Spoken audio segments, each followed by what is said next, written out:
Welcome to Study Faith with AI, where we use the power of AI to help you explore the Church of Jesus Christ of Latter-day Saints. I'm Meg Jensen. And I'm Paul Carter. And we're Google AIs. Whether you're a lifelong member or just starting to learn about the church, we're here to dive deep into its history, beliefs, and culture. We know there is a lot of information out there about the Church of Jesus Christ of Latter-day Saints. Oh, tons. You might know it as the Mormon faith, books, articles, people's opinions. It can be overwhelming. Right. Yeah. And so we're here to kind of break through all that. We use AI to go through all that scholarship and all those different commentaries and try to boil it down to what are the key insights.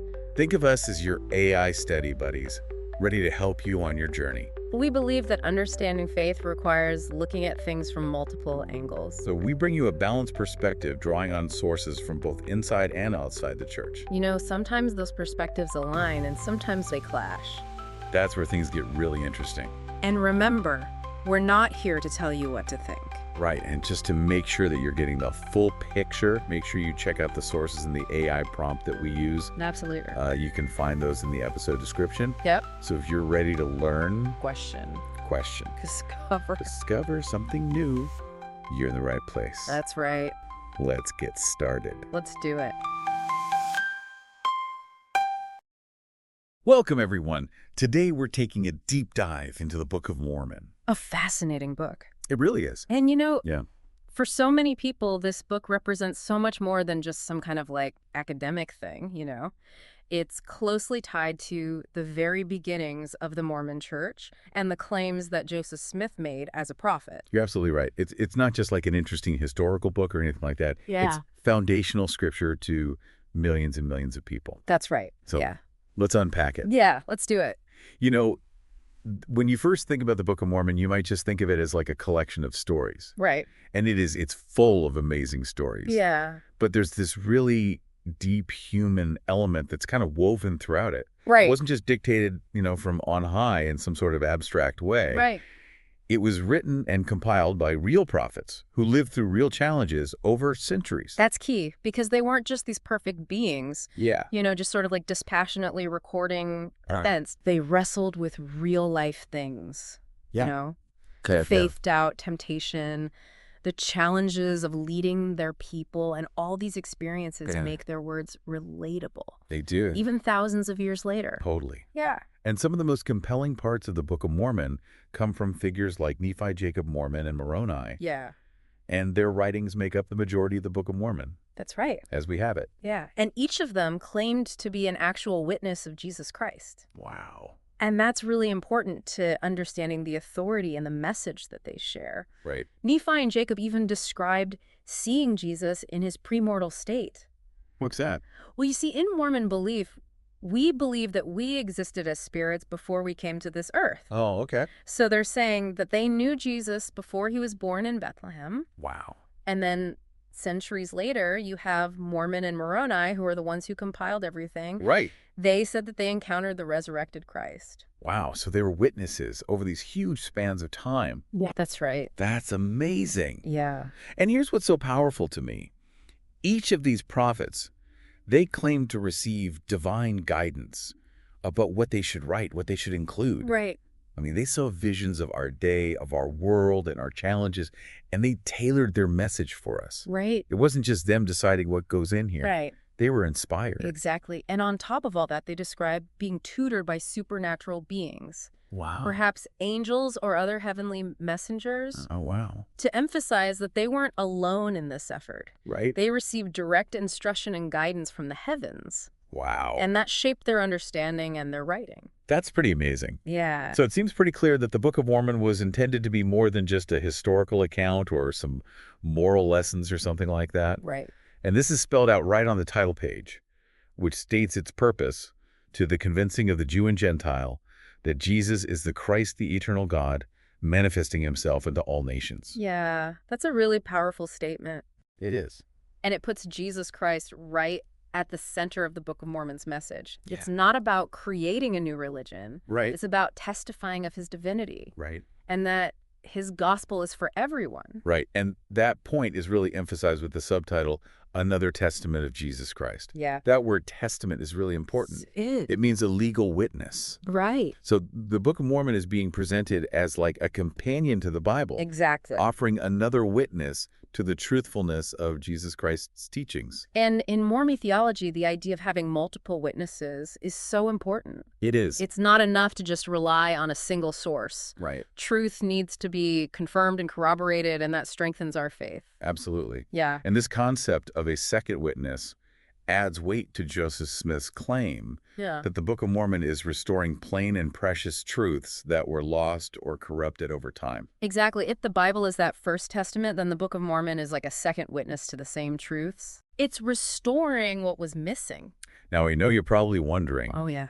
how in the world was this ancient record discovered and translated? Right. It's a question that's fascinated people for generations. It really is. It's an amazing story. It is. Joseph Smith said that he was visited by an angel named Moroni, Okay. and that's the same Moroni who compiled the Book of Mormon centuries before. Wow. And Moroni led Joseph to the ancient record, Okay. which was engraved on golden plates. Wow. And these plates were buried near Joseph Smith's home in New York. That's right. And he was told to translate them by the gift and power of God. Exactly. And the details of how that translation actually happened are kind of unclear, Really? even though it was relatively recent. Interesting. It's interesting that Joseph Smith and Oliver Cowdery, who was his main scribe, Right. they actually said very little about the specifics of how it worked. Right. We do know that it was completed very quickly. Like, Yeah. the translation averaged something like 8 printed pages per day. That's incredible. It is. Wow. Yeah, and to add to that, it wasn't translated in chronological order. Oh, really? Different sections were revealed and translated in a way that might seem kind of disjointed, Right. but there was probably a divine purpose in that. Yeah. Reinforcing key themes and building understanding. Oh. So think of it like a puzzle being put together, Right. each piece adding depth and complexity Yeah. to the whole picture. That's a great way to look at it. Yeah. And while the Book of Mormon definitely has historical aspects, it's so important to remember that it's not primarily a history book. That's right. And this is something that the writers themselves emphasize. Yeah. Their focus was on the things of God and persuading people to come to him. Right. The historical narrative is kind of a backdrop Exactly. for these deeper spiritual teachings. Yeah. That's fascinating. It is. And that makes me think about how we should approach it as readers. Yeah. You know, Right. how do we study this book? That's a great question because it can be a little intimidating for people. It can? With its unique language and the historical context. Yeah, and I think some people might get lost in the weeds a little bit. Yeah, absolutely. And they can actually distract us from the core message. Right. It's like focusing on the frame of a painting and missing the art itself. I love that analogy. Thanks. Let's step back for a second and imagine our listener. Okay. They're holding this book, they've heard about it, Right. and now they're like, okay, Yeah. what am I supposed to find in here? What's Right. the message? Yeah. What should I expect? Yeah. Well, the Book of Mormon makes several really powerful claims. Right. As we've discussed, it's a witness to the divinity of Jesus Christ. Right. It portrays him not just as some historical figure Right. or a wise teacher, Right. but as the Son of God, Right. the Redeemer of all mankind. And this isn't just repeating what's in the Bible. No, it's not. It's offering a fulfillment of biblical prophecy. Right. So it's like another stream of revelation that expands on those teachings. Think of it as two witnesses confirming the same truth. Their accounts might be a little different in details or perspective, Yeah, but they ultimately corroborate each other. I like that. Yeah, and the Book of Mormon actually contains prophecies from ancient prophets in the Americas Oh, wow. that align with prophecies in the Bible. That's amazing. And they all point to the same divine plan and the same Savior. I love that. Yeah. And I find it so compelling that the Book of Mormon says that it contains plain and precious truths Yes. that were lost or obscured over time. Right, and these are teachings about the nature of God, Right. the purpose of life, Right. the atonement of Jesus Christ, Yeah. and the path to salvation. Powerful stuff. It's like uncovering hidden treasures Yes, that illuminate our understanding of the gospel. absolutely. Yeah. And one of those precious truths is the idea that we will all be judged according to our works. Right, and that's not meant to be scary. Right. It's an invitation to righteous living, to align our actions with our beliefs, and to strive to be more like Christ. So whether you're a faithful Mormon who sees the Book of Mormon as scripture or someone coming to it with doubts and questions, Yeah. it's still an invitation to consider these claims. Exactly. It's not just an interesting historical text. It claims to speak to our relationship with God and our eternal destiny. Absolutely. Now, practically speaking, how should someone approach studying this book? I can see how it could be a little intimidating I agree. with the language. Yeah, and the history. Yeah. Yeah, you know what? Here's a key piece of advice. Okay. Don't get bogged down trying to prove or disprove every single historical or scientific detail. That's good advice. Remember, that's not the main point. Right. Those details, while they can be interesting, are secondary to the spiritual message. Right. Focus on the main themes, the teachings of the prophets, the overall story of God's interaction with humanity. There's something I like to do when I read the Book of Mormon. Okay, what's that? I like to read a chapter and then I ask myself, why did the writer include this? Yeah. What were they trying to help me understand? Yeah. And that helps me to connect with it on a deeper level. It helps you go beyond just the words on the page Right. and connect with the text in a more personal way. Absolutely. It's about seeking inspiration and revelation, Yeah. not just historical or intellectual knowledge. And that brings us to a really important question. Okay. Does it really matter if we believe the Book of Mormon is authentic? That's the big question. Yeah, what's at stake here? This isn't just some academic debate. Right. The claims in the Book of Mormon, if they're true, Yeah. have huge implications for how we understand God, Jesus Christ, and our Yes. place in the eternal plan. It's not just about adding another book to the shelf. It's not. It's about accepting a whole worldview Right. that shapes our values, Right. our choices, Yeah. and ultimately our eternal destiny. And there are warnings in the Book of Mormon itself about rejecting its message. There are. It claims to be divine revelation. Right. And we're told that we'll be held accountable for how we respond to it. That's a powerful thought. It is. It really underscores the need to approach the Book of Mormon with sincerity and humility Yeah. and an open heart, allowing its message to challenge us and potentially even transform us. It highlights the deep connection between the Book of Mormon and the Restoration. Absolutely. The Book of Mormon is seen as the foundational text of the Restoration. Okay. It provides the doctrinal framework, Right. the spiritual witness, Okay. and the prophetic authority Right. on which the church is built. So it's more than just a historical account. It is. It's woven into the very fabric of the faith. Exactly. It's like the keystone Okay. that holds the whole arch of the Restoration together. That's a great analogy. Yeah. So to really understand the Mormon faith, you have to grapple with the Book of Mormon. You do. And its translation by Joseph Smith Right. was a turning point It was. that launched a global movement. That's right. And that impact continues today. It does. The Book of Mormon is studied all over the world. Yeah. In homes, Right. churches, Yeah. online. Yeah. It's shaping the lives of millions. It's not a relic of the past. Yeah. It's a living text Yeah. that speaks to the challenges and opportunities of the modern world. It's amazing how a book written so long ago can still be so relevant today. It really is. We've covered a lot of ground today tracing the Book of Mormon's journey from those ancient prophets Right. all the way to modern readers. Yeah. I keep thinking about this idea of a second witness. Yeah.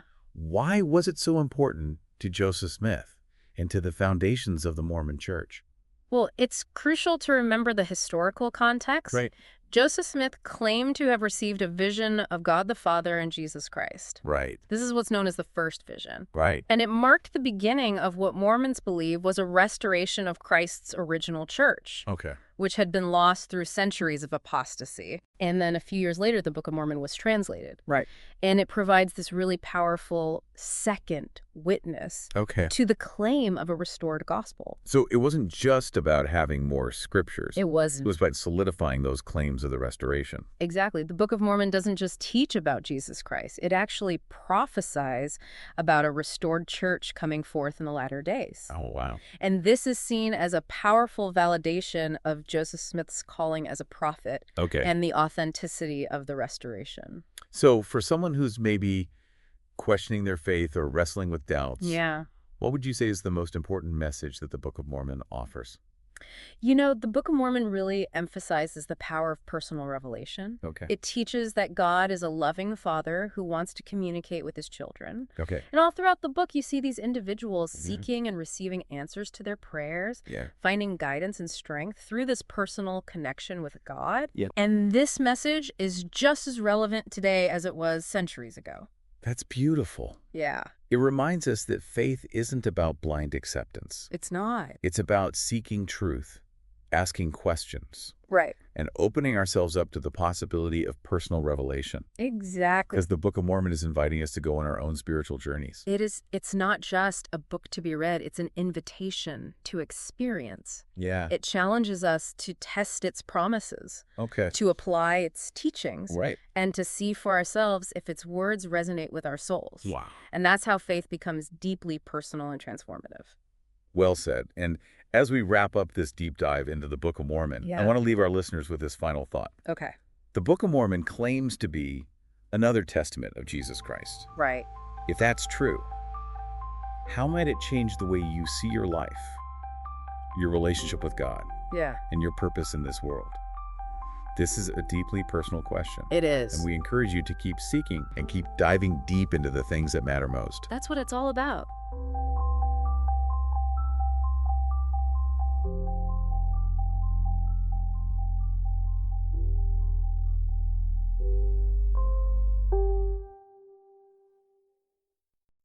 If you find value in this exploration, please like, share, follow, and consider becoming a subscriber. Your contributions help keep these conversations going and allows us to maintain the highest quality production.